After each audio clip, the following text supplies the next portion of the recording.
സന്നിധാനത്തേക്ക് ശരണമന്ത്രം.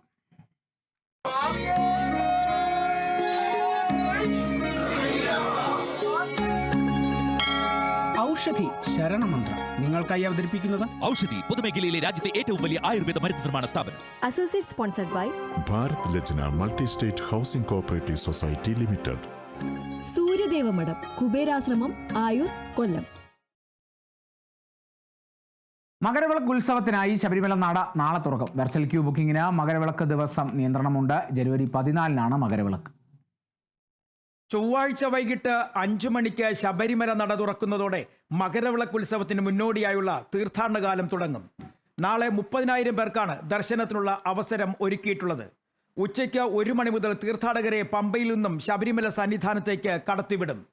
നിലവിലെ സാഹചര്യം കണക്കിലെടുത്ത് ജനുവരി 12, 13, 14 തീയതികളിൽ തീർത്ഥാടകർക്ക് വിർച്വൽ ക്യൂ വഴിയുള്ള ബുക്കിംഗിന് നിയന്ത്രണമുണ്ട്. ജനുവരി 14 30,000 പേർക്കാണ് വിർച്വൽ ക്യൂ വഴി ബുക്കിംഗിനുള്ള അവസരം. ജനുവരി 19 ഗുരുതി കഴിയുന്നതോടെ അയ്യപ്പ ഭക്തർക്കുള്ള ദർശനം അവസാനിക്കും.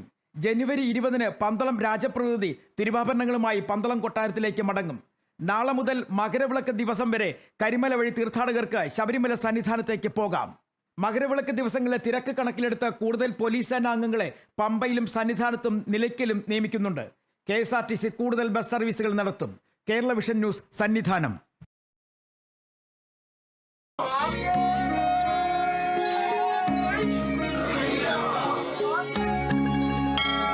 ഔഷധി ശരണമന്ത്രം നിങ്ങൾക്കായി അവതരിപ്പിക്കുന്നത് ഔഷധി പൊതുമേഖലയിലെ രാജ്യത്തെ ഏറ്റവും വലിയ ആയുർവേദ മരുന്ന് നിർമ്മാണ സ്ഥാപനം. Associate sponsored by Bharat Lajna multi state housing cooperative society limited.